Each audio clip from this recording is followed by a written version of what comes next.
私、黒さんのことが好きです。ごめんごめんごめん。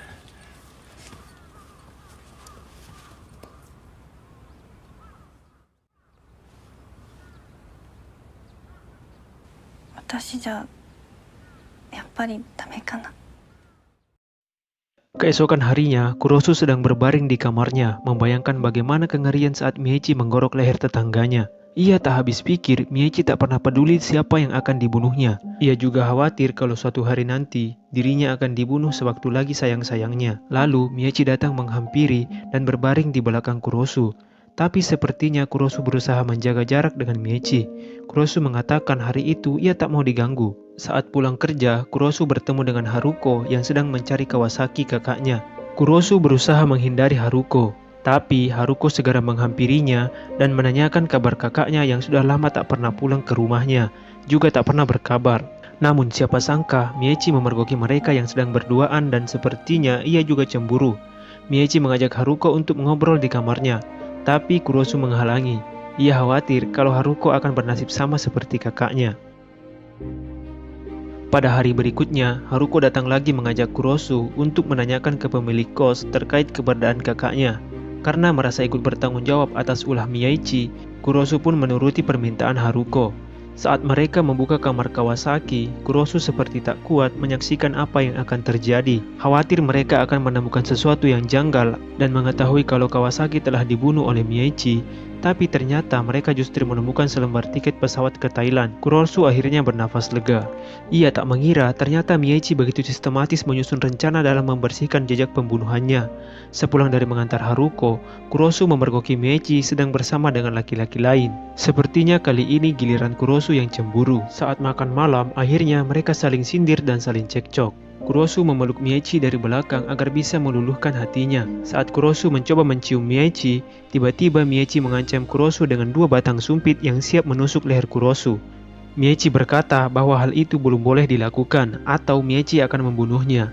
Mendengar hal itu, Kurosu hanya terdiam dan tak berani melanjutkan aksinya. Kemudian Miechi mendatangi kelompok gangster. Ia datang untuk menolak tawaran kerjasama mereka.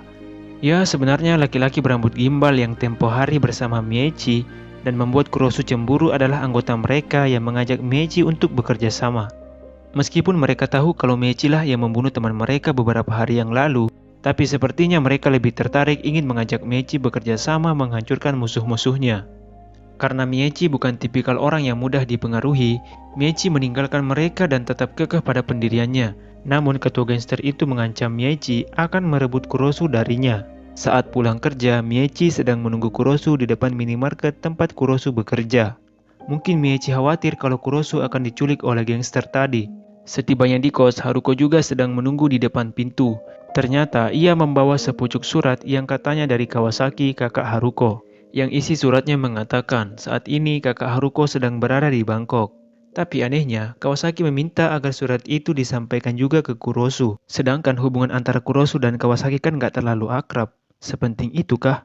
Kurosu yang sudah mengetahui kalau surat itu adalah rekayasa Miechi CS pun terkagum-kagum. Miechi datang dan berpura-pura menghibur Haruko yang sedih ditinggal kakaknya tanpa pamit. Secara tiba-tiba Haruko tertidur. Khawatir terjadi apa-apa, Kurosu lalu mencoba membangunkan Haruko. Tapi Haruko tak kunjung bangun. Lalu, Miechi datang lengkap dengan seragam dan senjatanya. Sepertinya akan membunuh Haruko juga. Kurosu baru sadar kalau ternyata Miechi sengaja memberi obat tidur pada minuman Haruko. Kurosu lalu menahan Miechi dan mengingatkan kalau dirinya terus-terusan membunuh, ia akan tertangkap oleh polisi. Kalau tidak, suatu hari nanti dirinya juga akan terbunuh, dan Kurosu tak ingin hal itu terjadi. Ia memohon agar Miechi berhenti untuk membunuh. Tampaknya kali ini Kurosu berhasil menghalangi Miechi untuk membunuh Haruko. Singkat cerita, Haruko pun tersadar, dan terlihat Haruko sangat cantik begitu melepas kacamatanya. Menyadari kalau Haruko sudah sadar, Kurosu lalu membawakan Haruko segelas air putih. Haruko beranggapan kalau dirinya sangat kelelahan sampai-sampai ia tertidur di tempat orang. Padahal barusan ia hampir jadi bahan pekerjaan Mbak Reina. Haruko lalu meminta maaf ke Kurosu karena tertidur. Kurosu pun menanggapinya dengan sangat-sangat maklum. Kurosu berkata ke Haruko kalau ia akan mengantar Haruko pulang sampai ke stasiun. Haruko merasa sangat terpukau dengan kebaikan Kurosu. Ia memuji Kurosu lalu bertanya apa yang Kurosu sukai dari Miechi. Wah, kalau pertanyaan cewek seperti itu, tandanya apa tuh guys? Kurosu sempat berpikir sejenak lalu menjawab kalau ia menyukai semua tentang Miyaichi. Saking saltingnya, Kurosu langsung meneguk air putih yang tadinya diberikan untuk Haruko. Belum selesai Kurosu meneguk air putih itu, Haruko tiba-tiba berkata kalau dirinya menyukai Kurosu. Sontak, Kurosu langsung menyemburkan air yang ia minum hingga membasahi wajah Haruko. Dengan cepat, Kurosu mengambil sapu tangan dan mengelap wajah Haruko yang basah. Haruko kembali bertanya ke Kurosu, apakah dirinya masih kurang cantik untuk Kurosu? Sepertinya Haruko mau jadi pelakor nih guys. Belum tahu dia siapa Meiichi yang sebenarnya. Saat mereka saling bertatap-tatapan, Mbak Reina dan timnya ternyata sudah berdiri di depan pintu memandangi mereka. Hal itu tentu saja membuat Kurosu kaget bukan main. Karena mungkin Haruko juga merasa malu, ia bergegas pamit dan pulang. Mbak Reina sepertinya tidak peduli dengan apa yang ia lihat barusan. Ia lalu bertanya ke Kurosu mengapa Meiichi tidak jadi membunuh, dan baru pertama kalinya Meiichi gagal melakukan pembunuhan. Reina memperingatkan kepada Kurosu untuk berhenti menghalangi Meiichi. Reina juga berkata kepada Kurosu kalau Kurosu dan Meiichi tidak akan cocok. Singkat cerita, Kurosu dan Haruko bertemu lagi di sebuah kafe. Haruko mengembalikan kaos tangan Kurosu yang dipakainya kemarin. Haruko menegaskan kembali kalau ia serius menyukai Kurosu. Memang pada awalnya Kurosu pernah curhat ke Haruko kalau ia merasa tidak serasi dengan Meiichi. Dan kelihatannya Haruko sedang ingin mengambil peluang untuk merebut hati Kurosu. Haruko juga diam-diam telah membaca karakter Meiichi sebagai sosok yang sangat sulit diubah kepribadiannya oleh siapapun. Ia berusaha meyakinkan Kurosu kalau Kurosu sangat cocok dengan dirinya, sedangkan Meiichi hanya mempermainkannya. Kata-kata Haruko sukses membuat Kurosu termenung. Haruko lalu mengajak Kurosu untuk bertemu di kafe itu lagi besok malam, dan meminta agar Kurosu memikirkan dirinya sedikit saja. Dalam perjalanan pulang, Kurosu masih kepikiran dengan perkataan Haruko barusan. Tapi tiba-tiba sebuah mobil yang melaju berhenti di dekatnya. Dua orang pria dari dalam dengan cepat menangkap Kurosu dan membawanya ke suatu tempat. Ternyata mereka itu adalah anggota gangster yang pernah ditolak kerjasama oleh Miyaichi. Dari situ, Kurosu baru tahu kalau sebenarnya pria yang bersama Miyaichi beberapa malam lalu adalah anggota mereka yang menawarkan kerjasama. Ia merasa lega karena kecurigaannya tidak benar. Namun tujuan mereka tentu saja bukan untuk klarifikasi mengenai perselingkuhan Miyaichi. Akan tetapi Kurosu diminta untuk membujuk Miyaichi agar mau menerima tawaran kerjasama mereka. Kurosu jelas menolak mentah-mentah, akibatnya pipinya diberi sayatan sebagai peringatan. Sepulangnya ke kos, Kurosu berusaha menutupi luka di pipinya dan berusaha menghindari Miechi. Tapi Miechi memaksa ingin melihatnya. Begitu melihat luka pada pipi Kurosu, Miechi bermaksud untuk memberi mereka pelajaran. Namun, Kurosu justru menahan Miechi agar tidak meladeni mereka. Katanya, Kurosu lebih memilih terbunuh daripada Miechi harus turun tangan. Pada malam harinya, Kurosu kembali menyaksikan Miechi sedang membunuh orang dari lubang tempat ia mengintip. Kurosu sedikit merasa aneh dengan sikap Miechi. Ia tak lagi melihat senyum di wajah Miechi yang merupakan ciri khasnya setelah membunuh, seperti adegan pembunuhan yang biasa dilakukannya. Merasa ada yang tak beres, Kurosu segera menghubungi Haruko yang telah menunggunya di kafe, tempat mereka janjian untuk ketemuan. Kurosu meminta maaf kalau ia tak bisa datang dan menegaskan bahwa Miechi tak membutuhkannya, tapi dirinya membutuhkan Miechi. Itu berarti Haruko ditolak. Duh, sayang banget ya. Ternyata Kurosu mendatangi gangster itu lagi. Kurosu sangat tidak terima kalau Miechi membunuh karena mereka. Karena Kurosu datang hanya dengan modal tampang dan tak punya ilmu bela diri, ia menjadi bulan-bulanan gangster itu. Ketika si bos gangster hendak menggorok leher Kurosu, tiba-tiba lampu padam dan Miechi datang dengan granat asap.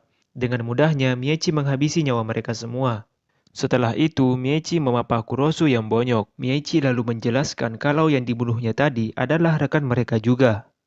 Miechi menegaskan ia membunuh atas kehendaknya sendiri dan tak akan pernah membunuh karena permintaan orang lain. Kemudian, untuk pertama kalinya, mereka pun berciuman. Tapi jangan senang dulu, Kurosu merasa seperti ada yang aneh lagi. Ia baru sadar ternyata Miechi juga telah menikamnya dengan pisau yang dipegangnya. Dengan tersenyum, Miechi lalu berkata, Sekarang aku sudah paham. Aku sangat ingin membunuh orang yang aku sukai. Kurosu pun ikut-ikutan tertawa. Miechi lalu berkata kepada Kurosu bahwa ia mencintainya. Kurosu membalas kalau ia juga mencintai Miechi. Perlahan pandangan Kurosu memudar dan ia pun memejamkan mata. Anjay, film apa sih ini? Keesokan harinya, Miechi memutuskan untuk pindah kos. Ia berbincang-bincang dengan Reina mengenai Kurosu. Tak lama kemudian, Kurosu yang sebelumnya Mimin sangka udah mati, ternyata muncul lagi menggunakan tongkat dengan kondisi kaki pincang sebelah. Loh, bukannya semalam kakinya baik-baik aja, justru perutnya yang tertikam. Aduh, ini gimana sih? Rena bertanya mengapa Michi tak membunuh Kurosu sekalian. Miyachi lalu menjawab, ia menyukai Kurosu dan sayang kalau dibunuh. Lalu mereka berduaan berjalan menuju kos mereka yang baru. Miyachi lalu berkata kepada Kurosu bahwa mulai sekarang ia akan berhenti untuk membunuh. Tapi suatu hari nanti, ia akan membunuh Kurosu. Mendengar hal itu, Kurosu justru mengatakan kalau ia siap dibunuh kapanpun, karena urat nadi di lehernya adalah milik Miyachi. Hal itu membuktikan kalau Kurosu sudah benar-benar cinta mati kepada Miyachi. Mereka lalu berkenalan dengan nama lengkap masing-masing dan film pun sekian. Film ini memiliki rating yang cukup baik dari IMDb dengan skor 7.0. Namun menurut saya pribadi, film ini masih kurang bagus dari segi plot dan scene-scene yang ditampilkan. Setidaknya ada sedikit penjelasan lah mengenai keuntungan mereka melakukan pekerjaan tersebut. Jadi tidak terkesan menggantung dan membuat penonton bertanya-tanya. Itu menurut saya pribadi ya, karena bagus tidaknya satu karya tidak mutlak harus ditentukan oleh rating dan beberapa pendapat saja. Karena jelas pendapat dan selera kita berbeda-beda. Sebagai hikmah yang bisa kita petik dari film ini, BTW hati-hati terhadap orang pendiam, lugu, polos, dan sebagainya, karena terkadang mereka memiliki kepribadian yang tak disangka-sangka ada padanya. So, jangan anggap remeh, oke? Arigatou gozaimashita. Terima kasih telah menonton video ini. Jangan lupa klik tombol subscribe, like, dan share jika kalian suka. Dan sampai jumpa di video berikutnya.